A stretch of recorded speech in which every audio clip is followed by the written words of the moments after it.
Em nome do Pai que me criou, do Filho que me resgatou e do Espírito Santo que me santificou. Divina vontade reina na minha vontade.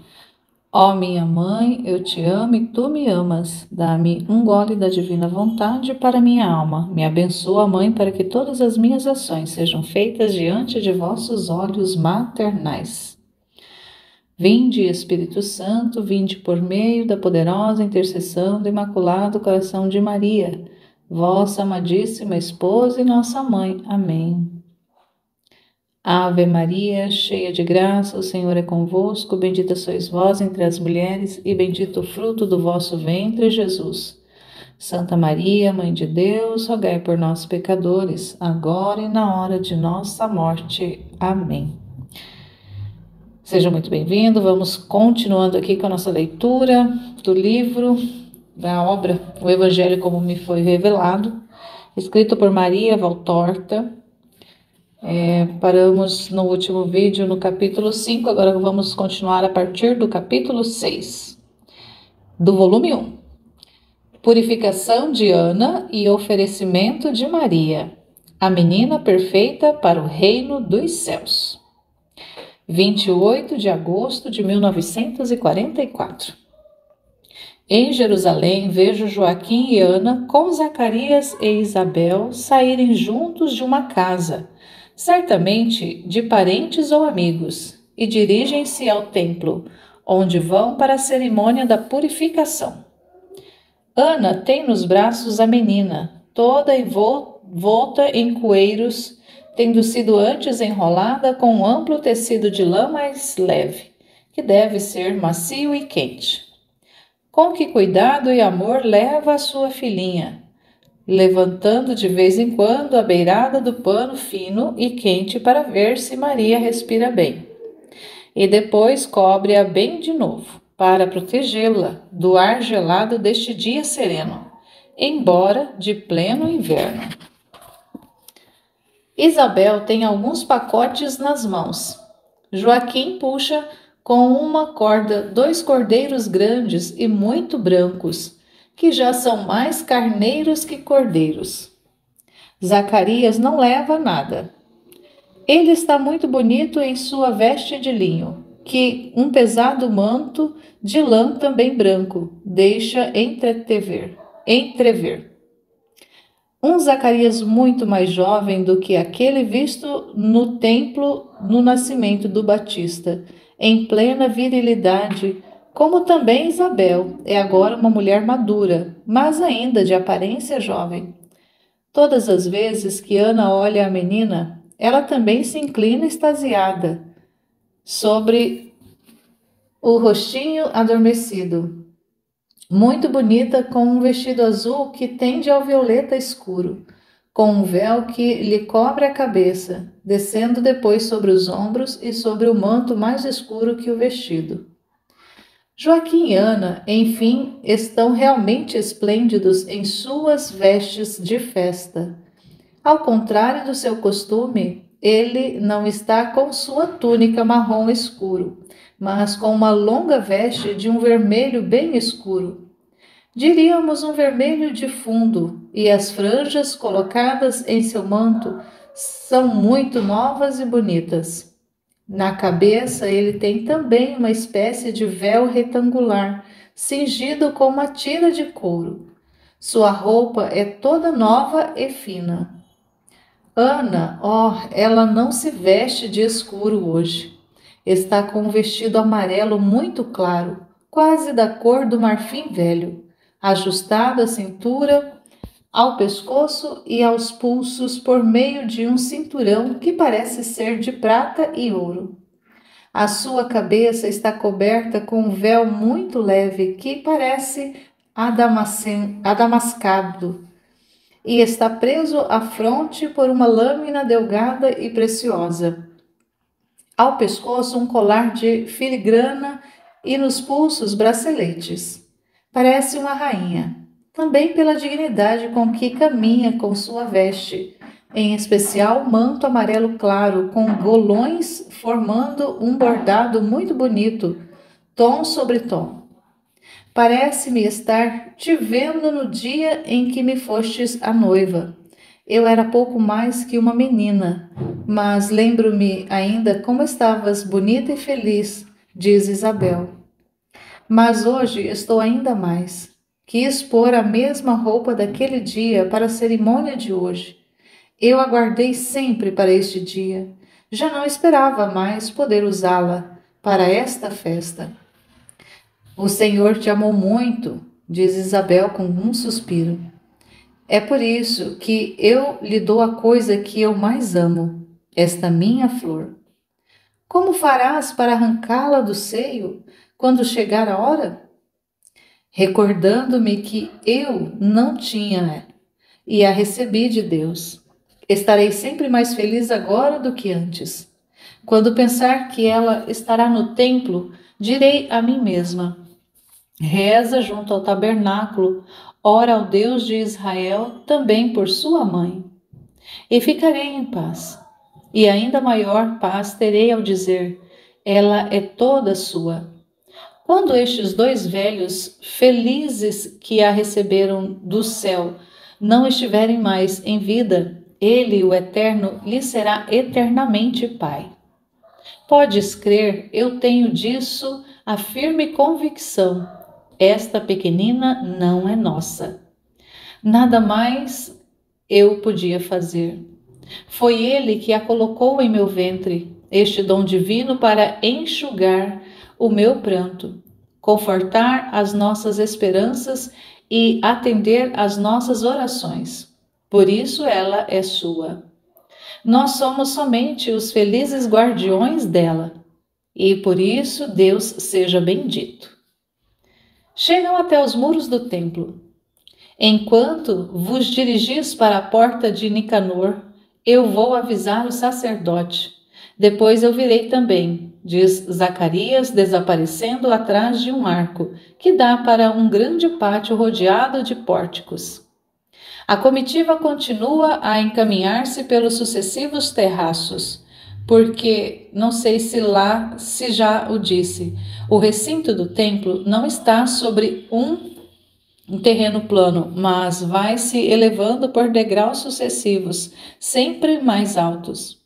A cada lance pode-se chegar por escadarias, e em cada lance há pátios, pórticos e portas muito bem trabalhadas, de mármore, bronze e ouro.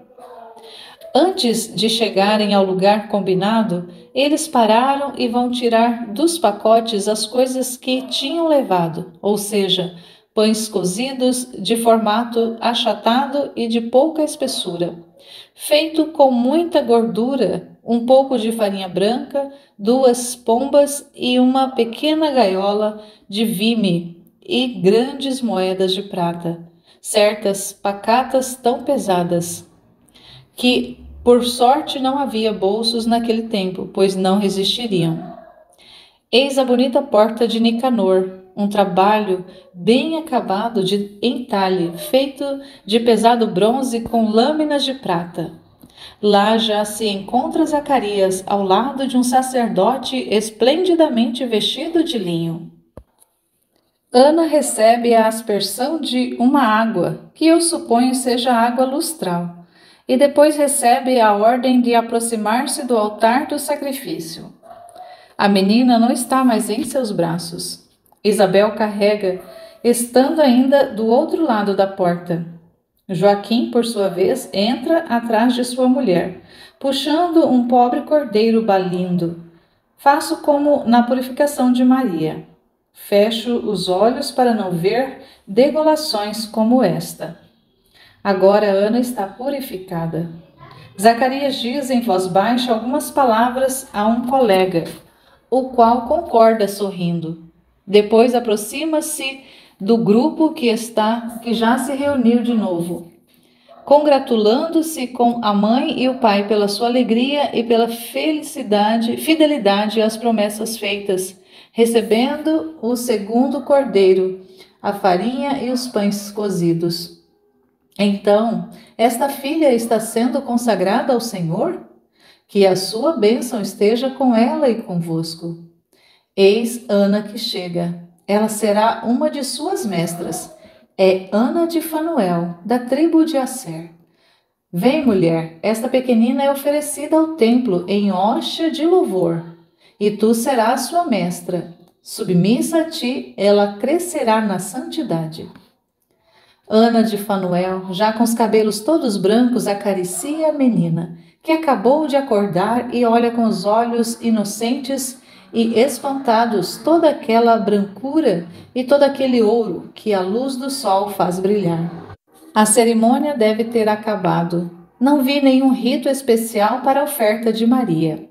Talvez fosse suficiente dizê-lo ao sacerdote, e sobretudo que o dissessem a Deus no lugar sagrado. Eu gostaria de fazer a oferta ao templo e ir depois àquele lugar onde vi aquela luz no ano passado. Vão assim para lá, acompanhados por Ana de Fanuel, mas não entram no templo propriamente dito. Compreende-se que, tratando-se de mulheres e de uma menina, não chegaram até o lugar ao qual Maria chegou quando veio oferecer o seu filho. Mas, bem perto da porta toda aberta, olham para o interior, meio escuro, de onde estão vindo doces cantos de meninas, e de onde vem o brilho de lâmpadas preciosas, que espalham uma luz de ouro sobre 2 canteiros de cabecinhas cobertas com véus brancos, 2 verdadeiros canteiros de lírios. Daqui a 3 anos, tu também estarás lá, meu lírio, promete Ana a Maria, que olha como que fascinada para o interior do templo, sorrindo ao lento canto. Parece até que ela compreende, diz Ana de Fanuel. É uma linda menina. Será querida por mim, como se fizesse parte de minhas entranhas. Assim eu te prometo, ó mãe, se a idade me permitir. Sim que poderás, mulher, diz Zacarias. Tu a receberás entre as meninas consagradas. Eu também estarei lá. Quero estar lá naquele dia para dizer a ela que reze por nós desde o primeiro momento. E olha para a mulher, que compreende, suspirando. A cerimônia terminou e Ana de Fanuel se retira, enquanto os outros saem do templo, conversando entre si. Ouço a voz de Joaquim que diz: eu teria dado até todos os meus cordeiros, não só os 2 melhores, em troca desta alegria, para dar louvor a Deus. Nada mais vejo. Então aqui se encerra essa cena da purificação de Ana. Como Maria era mulher, não havia necessidade de oferta no templo. Ela ofertou ali, mas de forma simbólica. Mas na tradição, os primogênitos todos eram oferecidos, né? Fazia a circuncisão e também eram ofertados no templo.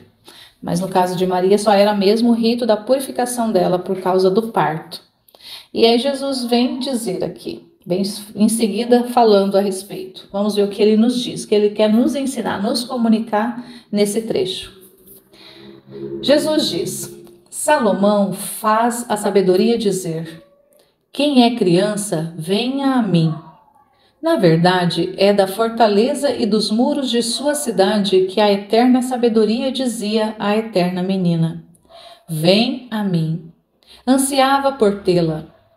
Mais tarde, o filho desta puríssima menina dirá: deixai vir a mim os pequeninos, porque deles é o reino dos céus. E quem não se tornar semelhante a eles, não terá parte no meu reino. As vozes se perseguem, e enquanto a voz do céu grita a pequena Maria: vem a mim. A voz do homem pensa em sua mãe ao dizê-lo: vinde a mim, se souberdes ser pequeninos. Dou-vos um modelo em minha mãe. Eis a perfeita criança, do coração de pomba, simples e puro. Eis aquela que os anos e os contatos do mundo não conseguem embrutecer, pela barbárie de um espírito corrompido, tortuoso, mentiroso. Porque ela não quer este espírito. Vinde a mim, olhando para Maria. Tu que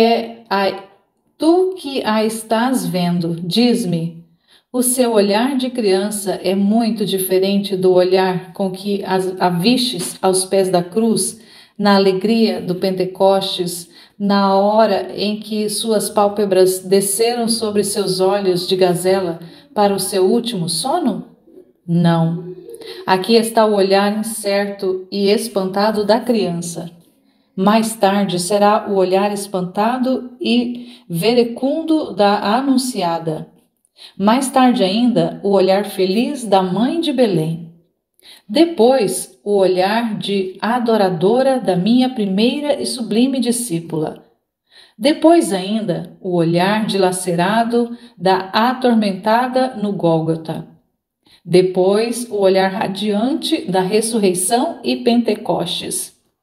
E, por fim, o olhar velado do sono estático da última visão. Mas, seja que se abra às primeiras vistas, seja que se feche cansado sobre a última luz, depois de ter visto tanta alegria e tanto horror, o olho é sereno, puro, plácido, nesga de céu que brilha sempre de modo igual, sob a fronte de Maria. Ira, mentira, soberba, luxúria, ódio, curiosidade, nunca o sujam com suas nuvens de fumaça. É o olhar que olha para Deus com amor, tanto quanto chora, como quando ri. Por amor de Deus, acaricia e perdoa, tudo suportando por amor ao seu Deus. Se torna inatacável aos assaltos do mal, que muitas vezes se serve dos olhos para penetrar no coração. O olhar puro, repousante, benevolente, que tem os puros, os santos, os enamorados de Deus. Eu disse: a luz do teu corpo são os teus olhos. Se os olhos são puros, todo o teu corpo estará iluminado. Mas se os olhos são turvos, toda a tua pessoa estará em trevas. Os santos tiveram esse olho que é luz para o espírito e salvação para a carne. Porque, como Maria, durante toda a sua vida, não olharam senão para Deus. Ao contrário, eles sempre se lembraram de Deus. Explicarei a ti, pequena voz, qual é o sentido desta minha palavra. Então, adentramos agora no capítulo 7. A pequena Maria com Ana e Joaquim. Em seus lábios já está a sabedoria do filho. 29 de agosto de 1944. Ainda vejo Ana, desde ontem à tarde que estou vendo assim. Ela está sentada no começo da sombra da parreira, atenta a um trabalho de costura. Está toda vestida de uma cor cinzento-areia, com um vestido muito simples e solto, talvez por causa do grande calor que deve estar fazendo. No fim da parreira podem ver-se os ceifadores que estão cortando o feno, mas ainda não deve ser o feno de maio, porque a uva já está para colorir-se de ouro e uma macieira grande já vem mostrando os seus frutos. Entre as folhas escuras, que vão se tornando da cor de uma cera lustrosa, amarela e vermelha. Além disso, o campo de cereais é agora um restolho sobre o qual ondulam leves as chamazinhas das papoulas e se levantam, rígidas e serenas, as flores de lis raiadas com uma estrela e azuis como o céu do Oriente. Da parreira sombria vem vindo à frente uma Maria pequenina, mas já andando ligeira e independente. Seu passo é curto, mas seguro, e suas sandalinhas já não tropeçam nas pequenas pedras. Tem já um esboço de seu doce passo, levemente ondulante de pomba, e ela está parecendo mesmo uma pombinha em seu vestidinho de linho, que desce até os tornozelos, um vestidinho bem cômodo, franzido no pescoço por um cordãozinho azul celeste, e com manguinhas curtas, que deixam ver os antebraços rosados e gorduchos. Com os seus cabelinhos que parecem de seda e de um loiro mel, não muito encaracolados, mas formando ondas suaves, que terminam em um gracioso cacho, com seus olhinhos cor do céu, e o doce rostinho levemente rosado e sorridente. Ela parece um pequeno anjo. Até o vestidinho leve que lhe vai entrando pelas mangas largas e enchendo seu vestido de linho e fazendo-o ficar mais saliente nas costas. Tudo contribui para dar à menina o aspecto de um pequeno anjo, com as asas já entreabertas e prontas para voar. Nas mãozinhas ela leva papoulas, flores de lis e outras florzinhas, que crescem por entre os cereais, mas das quais eu não sei o nome. Ela vai indo e, ao chegar perto da mãe, dá uma corridinha, solta uma vozinha festiva e como uma pequena rolinha para o seu vôo contra os joelhos da mãe, que se abrem um pouco para recebê-la, enquanto que o trabalho que estava sendo feito é posto de lado para acolhê-la sem que ela se machuque, e os braços estão estendidos para abraçá-la. Até aqui, ontem à tarde e hoje de manhã, reapresentam-se e continua assim. Mamãe, mamãe! A pequena rolinha branca está agora no ninho dos joelhos maternos, com seus pezinhos sobre a erva curta, o rostinho curvado sobre o colo materno, e não vê nada mais, além do ouro pálido dos cabelinhos sobre a nuca delicada, que Ana se curva para beijar com amor. Depois a pequena rola levanta a cabeça e oferece as suas florzinhas. Todas são entregues à mamãe, e para a oferta de cada flor, ela conta uma história que ela mesma inventou. Está aqui, tão azul e grande, é uma estrela que desceu do céu para trazer o beijo do Senhor para a mamãe.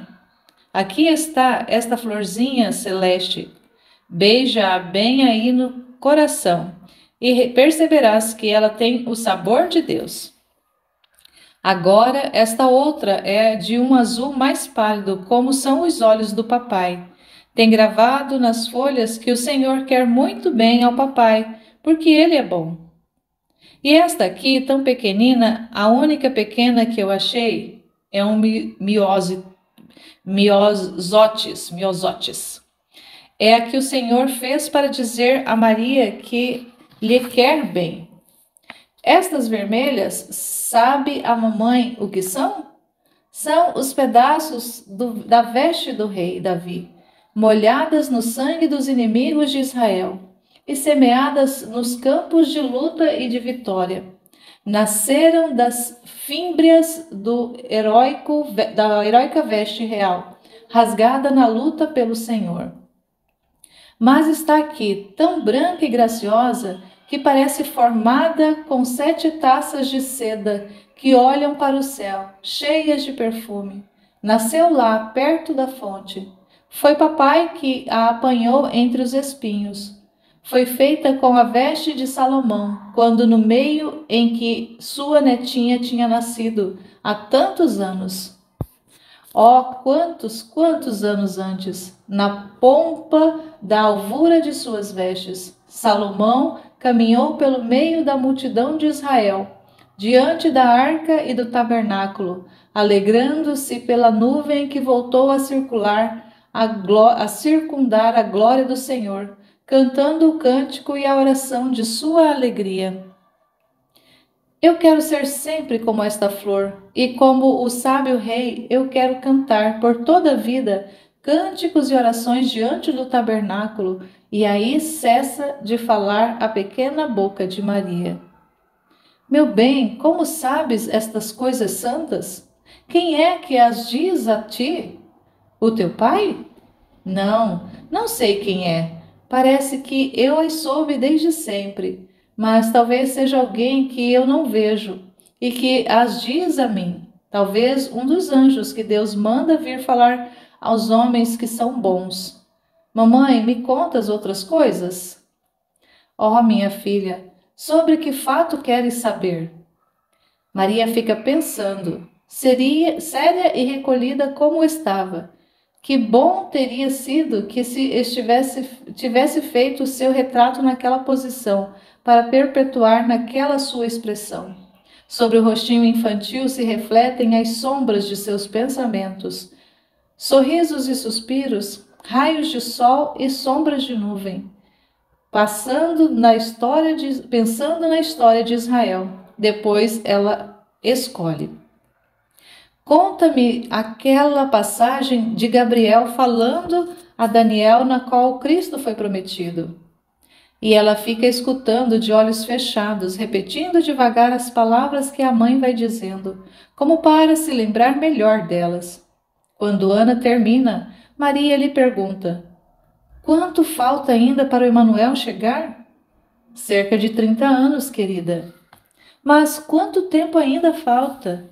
Nesse tempo eu estarei no templo. Diz-me, se eu rezasse muito, muito, muito, dia e noite e dia, e quisesse ser só de Deus durante toda a vida, só para este fim, o Eterno não me faria a graça de dar o Messias ao seu povo antes disso? Não sei, querida. O profeta diz 70 semanas. Creio que a profecia não erra. Mas o Senhor é tão bom. Ana se apressou em acrescentar estas palavras, ao ver que se merejavam de lágrimas os cílios de ouro de sua menina. Que eu creio que, se rezares muito, muito, muito, ele te atenderá. O sorriso volta ao rostinho que está levemente erguido para a mãe, e um riozinho de sol está passando por entre suas folhas da videira, fazendo brilhar as lágrimas do pranto, que já cessou, como se tivesse sido apenas gotinhas de orvalho pendentes de finos caules do musgo dos Alpes. Então eu rezarei e me farei virgem para isso. Mas sabes o que significa o que estás dizendo? Quer dizer não conhecer o amor de homem, mas só o de Deus. Quer dizer não ter outro pensamento senão do Senhor. Quer dizer permanecer menina na carne e anjo no coração. Quer dizer não ter olhos para outra coisa, mas só para olhar a Deus, ouvidos só para ouvi-lo, boca para louvá-lo, mãos para oferecer-lhe hóstias, pés velozes para segui-lo, coração e vida para doar a ele. Bendita és tu, mas então não terás filhos. Tu que gostas tanto das crianças, dos cordeirinhos e das pombinhas. Sabes de uma coisa? Um filho para uma mulher é como um cordeirinho branco e todo encaracolado. É uma pequena pomba com penas sedosas, boca cor de coral, que pode ser amado, beijado e ouvi-lo dizer: mamãe. Não importa, eu serei de Deus, no templo rezarei, e talvez um dia eu verei o Emanuel. A virgem que vai ser a mãe dela, como diz o grande profeta, já deve ter nascido e já deve estar no templo. Eu vou ser companheira dela e sua serva. Oh, sim, se por meio da luz de Deus eu a puder conhecer, eu quereria ser serva dela, daquela virgem bem-aventurada. E depois ela traria o filho a mim e me levaria a seu filho, e eu serviria a ela também. Pensa nisto, mamãe, eu servindo o Messias. Mas está dominada por este pensamento que a sublima e a aniquila, mesmo no tempo. Mas suas mãozinhas cruzadas sobre o pequeno peito, com a cabecinha um pouco inclinada para a frente, e tomada pela emoção, ela parece já uma reprodução infantil da Anunciação. Eu que vi. Ela retorna ao assunto. Mas será que o rei de Israel, ungido de Deus, me permitirá que eu o sirva? Disso não tenho dúvidas, não tenhas dúvidas, pois não diz o rei Salomão: 60 são as rainhas, 80 as outras mulheres, e as pequeninas serão sem número? Vê como no paraíso do rei serão sem número as meninas virgens que servirão ao seu Senhor. Ó, estás vendo agora como deve ser virgem? Como devo ser virgem? Eu devo. Se ele por mãe quer uma virgem, isso é sinal de que ele ama a virgindade sobre todas as coisas. Eu quero que me ame como sua serva pela minha virgindade, que me vai tornar um pouco semelhante à sua mãe querida. Isto eu quero. Queria também ser pecadora, muito pecadora, se eu não temesse ofender ao Senhor. Diz-me, mamãe, pode-se ser pecador por amor de Deus? Mas que é isso que estás dizendo, meu tesouro? Eu não te estou compreendendo. Eu quero dizer pecar para poder ser amada por Deus, que se torna nosso Salvador. Salva-se quem se perdeu, não é verdade? Eu quereria ser salva pelo Salvador para ter o seu olhar de amor. Por isso queria pecar, mas não fazer pecado que desgoste a Ele. Como é que Ele pode salvar-me se eu não me perco? Ana ficou atordoada, não sabe mais o que dizer. Mas o socorro vem de Joaquim, que acabou de chegar, caminhando sobre a grama. Por trás da sebe de arbustos baixos, ele tinha se aproximado sem fazer barulho. Ele te salvou antes, porque sabe que tu o amas e queres amar somente a ele. Por isso, tu já estás redimida e podes ser virgem como quiseres, diz Joaquim. É verdade, meu papai? Maria se abraça aos joelhos do pai e olha para ele como as claras estrelas, que são os seus olhos, semelhantes ao do pai, e tão felizes por esta esperança que ele lhe está dando. É verdade, pequeno amor. Olha, eu vinha te trazendo este passarinho que tinha acabado de dar o primeiro voo perto da fonte. Eu teria podido abandoná-lo, mas suas asas e suas perninhas, ainda fracas, não tinham forças para levantá-lo e sustentá-lo em um novo voo, nem para conservá-lo firme sobre as pedras cobertas de musgos escorregadio. Ele teria caído na água, mas eu não fiquei esperando que isso acontecesse. Peguei-o e o trouxe para ti. Com ele farás o que quiseres. O fato é que ele foi salvo antes de cair no perigo, pois foi isso mesmo que Deus fez contigo. Agora diz-me, Maria, achas que eu amei mais ao pássaro salvando-o antes dele cair no perigo? Ou eu o teria amado mais se o salvasse depois? Assim é que o amaste mais, pois não deixaste que ele se machucasse, ainda na água gelada. Deus te amou mais porque te salvou antes que tivesses pecado.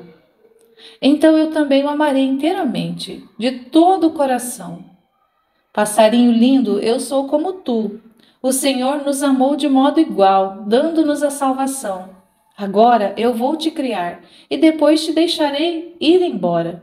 E tu cantarás no bosque e eu no templo os louvores de Deus.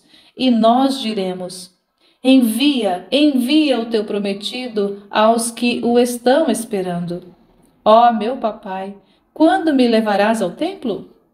Dentro em breve, minha pérola, mas não ficarás tristes por ter que deixar o teu pai?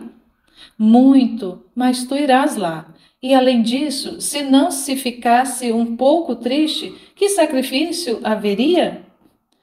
E tu, te lembrarás de nós? Sempre, depois da oração para que venha o Emanuel, rezarei por vós, que Deus vos dê alegria e uma longa vida, até o dia no qual ele será Salvador. Depois eu direi a ele que vos tome consigo e vos leve para Jerusalém celeste. A visão termina para mim com Maria estreitada nos laços do abraço paterno. Que bênção maravilhosa ver aqui já nessa tenra infância, no início ali da infância de Maria, ela já com essa sabedoria expressa ali, já encarnada nela. já manifestada, que deixa tanto o pai Joaquim como a mãe Ana encantados de tanta sabedoria que sai na boca daquela pequenina, de tanta verdade, de tanta segurança e o desejo ardente dela ser virgem só para servir a mãe de Deus e servir a Deus, o Salvador, o Redentor. Mal sabia ela que ela seria a escolhida, mas ela queria ser a serva da escolhida, ser a serva do Salvador, ter esse privilégio. Nossa, Maria é extraordinária, ela nos surpreende a cada dia, cada mais que nós conhecemos, cada pouco que nós conhecemos dela, mas a gente fica assim apaixonado por essa mulher ali já desde pequenina, já desde criancinha, já tão cheia da graça, tão cheia da sabedoria de Deus, tão cheia do amor, tão cheia de Deus, tão plena de Deus. E logo em seguida Jesus vem trazendo a sua catequese, o seu ensino em relação a essa visão que Maria Valtorta teve desse diálogo ali com a pequena Maria, sua mãe, seu pai, com essa sabedoria que ela fica encantada, e nós também ficamos encantados. Então vamos ver o que Jesus nos diz. Diz lá para Maria Valtorta e nos diz hoje. Jesus diz: já estou ouvindo os comentários dos doutores em suas ironias maliciosas, dizendo: como é que pode uma menina que não tem ainda nem 3 anos falar coisas assim? Isso é um exagero. E não refletem que me tornam monstruoso, alterando a minha infância, atribuindo-me atos de adulto. A inteligência não se manifesta em todos do mesmo modo e na mesma idade. A Igreja marcou a idade de 6 anos como a idade em que começa a responsabilidade das ações, porque essa é a idade na qual até um retardado é capaz de distinguir o bem do mal, pelo menos de modo rudimentar. Mas há crianças que muito antes são capazes de discernir, entender e querer, usando de uma razão já suficientemente desenvolvida. A pequena Imelda Lambartini, Rosa de Viterbo, Nílie Organ, Nenolina, vos sirvam de base, ó doutores difíceis, para crerdes que minha mãe podia pensar e falar assim. Não citei mais do que 4 nomes por acaso, no meio de milhares de santas crianças que povoam o meu paraíso, depois de terem raciocinado como adultos sobre a terra, umas com mais, outras com menos idade. Qual é a razão? Um dom de Deus. Portanto, Deus o pode dar na medida que quiser, a quem quiser e quando quiser. A razão é uma das coisas que mais vos tornam semelhantes a Deus, espírito inteligente e raciocinante. A razão e a inteligência foram graças dadas por Deus ao homem no paraíso terrestre. Quando elas eram vivas, junto com a graça ainda intacta, esperando no espírito de nossos 2 primeiros pais. No livro de Jesus Bar Siraque está escrito: toda sabedoria vem do Senhor Deus, e serve e sempre esteve com ele, mesmo antes dos séculos. Quanta sabedoria teriam então os homens se tivessem permanecidos filhos de Deus? As lacunas em vossas inteligências são o fruto natural do vosso decaimento da graça e da honestidade. Perdendo a graça, vós vos afastastes por séculos da sabedoria, como os meteoros que se escondem atrás de uma nebulosidade de muitos quilômetros. A sabedoria não chegou mais até vós com os seus nítidos fulgores, mas somente através de um nevoeiro, que as vossas prevaricações foram tornando cada vez mais graves. Depois veio o Cristo e vos deu a graça, dom supremo do amor de Deus. Mas vós sabeis guardar esta gema tão límpida e pura? Não. Quando não a destruís com a vossa vontade individual de pecado, a sujais com contínuas culpas menores, as vossas fraquezas, as vossas simpatias para com o vício, E também aquelas simpatias que não chegam ainda a ser verdadeiros casamentos com o vício septiforme, mas são um enfraquecimento da luz da graça e de sua atividade. Depois tiveste séculos e séculos de corrupções para enfraquecer ainda mais a magnífica luz da inteligência que Deus havia dado aos primeiros, corrupções que se repercutem como nocivas sobre o físico e sobre a mente. Maria, porém, não era somente a pura, a nova Eva, criada de novo para a alegria de Deus. Era a super Eva, a obra-prima do Altíssimo, a cheia de graça, a mãe do Verbo na mente de Deus. O Verbo é a fonte da sabedoria, diz Jesus Bar Siraque. O Filho, então, não terá posto a sua sabedoria sobre os lábios da própria mãe? Se a um profeta foi-lhe purificada a boca com carvões ardentes, porque devia dizer aos homens as palavras que o Verbo, a sabedoria, lhe confiava? Não terá o amor à sua esposa ainda menina, mas que um dia iria trazer em si a palavra, a linguagem limpa e exaltada? Não terá este amor feito com que ela não falasse mais como menina, nem mais tarde como mãe, como mulher, mas somente sempre como uma criatura celeste, unida à grande luz e sabedoria de Deus?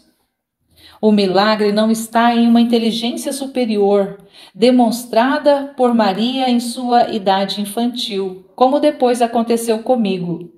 Mas o milagre está em poder conter em si a inteligência infinita que nela habitava, dentro dos diques preparados para não assombrar as multidões e não despertar a atenção satânica. Ainda voltarei a falar sobre este assunto, que reaparece sempre naquele lembrar-se de Deus que é próprio dos santos. Aqui, já como informação, Jesus fala duas vezes nesse ensino aqui sobre Jesus Ben Siraque, Bar Siraque. Esse Jesus Bar Siraque, Ben Siraque, né? Ele foi quem escreveu o livro do Eclesiástico, por volta do ano 200 a 190 a.C. Então, ele é autor do livro do Eclesiástico. Então, aqui algumas citações que Jesus faz está se referindo ao livro para nós, na nossa tradução do livro do Eclesiástico. E olha que maravilha o que o Senhor vem falando, assim, bem, na verdade ele vem certeiro aqui, diretamente com flechas ao nosso coração, falando das mentes fechadas, que quer assim, considerar a inteligência, medir a inteligência dos outros pela própria inteligência, pela própria medida, com a sua própria régua.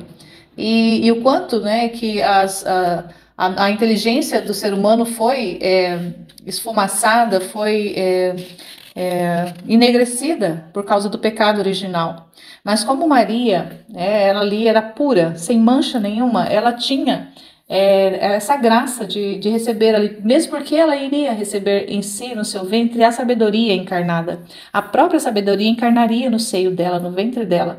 E ela já recebeu ali desde do início ali já essa luz grandiosa de inteligência, uma inteligência apuradíssima, uma inteligência muito forte, que deixava o pai e a mãe dela de boca aberta mesmo. Jesus vem falando que é por causa dessa pureza dela, né? Então o próprio Salvador, a própria sabedoria, que era o Verbo encarnado, iria estar dentro dela. Como ela não receberia essas luzes, esse entendimento já desde pequenina?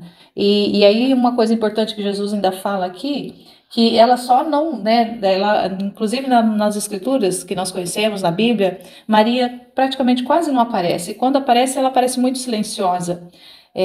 Propositadamente, o Senhor faz isso, porque se Maria falasse muito, fosse revelado muito da pessoa e da ação mariana naquele período, naquela época, de certa forma ofuscaria Jesus mesmo, iria ficar ofuscado por causa que o objetivo central, né, das escrituras, né, todo o ensinamento doutrinário, tudo que nós aprendemos até hoje na igreja está relacionado com a redenção, com a salvação.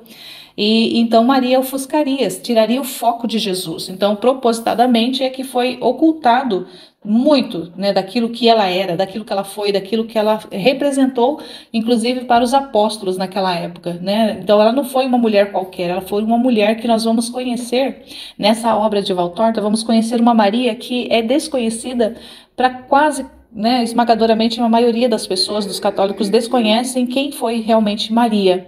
A mulher Maria, a mãe Maria, a criança Maria, né, a pessoa Maria.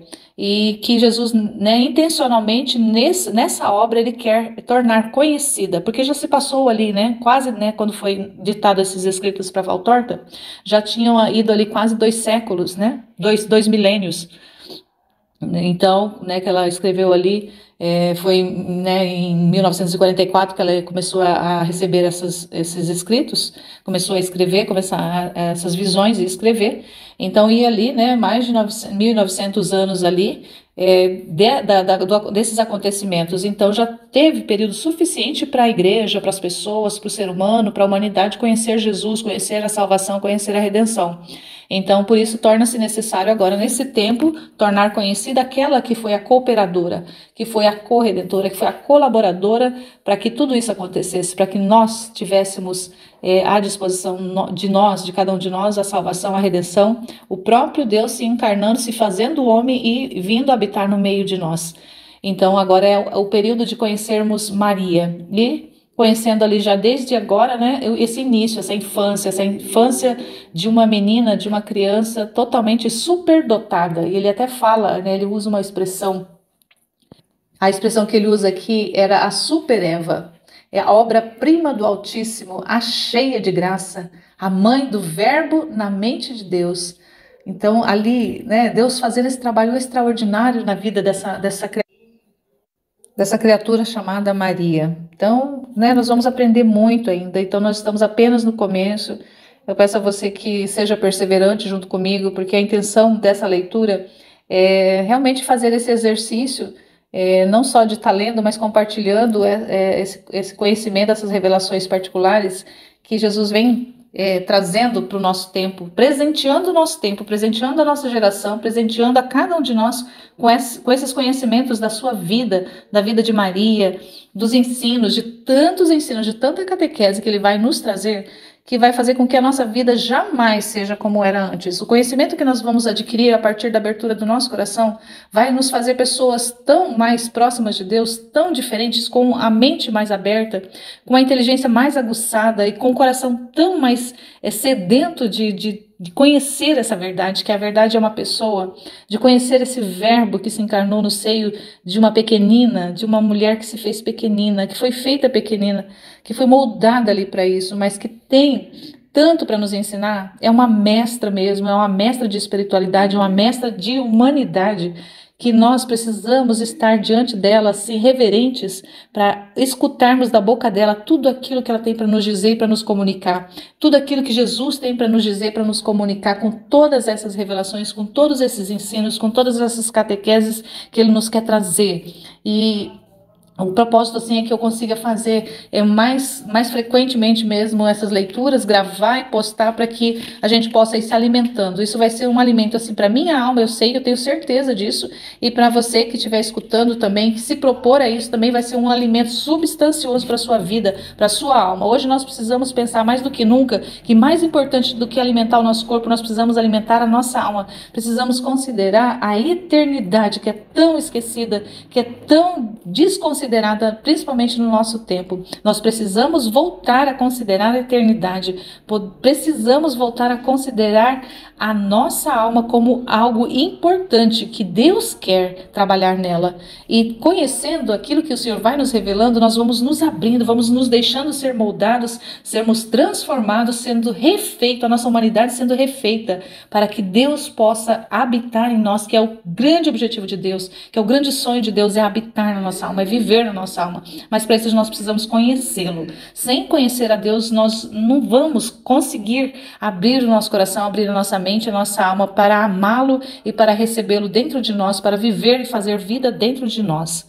Então, concluindo aqui esse capítulo 6, esse capítulo 7, e com a graça de Deus, em breve estarei gravando novamente o 8 para frente, e vai ser conforme Deus vai dando me liberando aqui para poder ir fazendo. Que a graça de Deus esteja com cada um de nós, hoje e sempre. Amém. Louvado seja o nome de nosso Senhor Jesus Cristo e de sua Mãe Maria Santíssima, para sempre sejam louvados. Amém.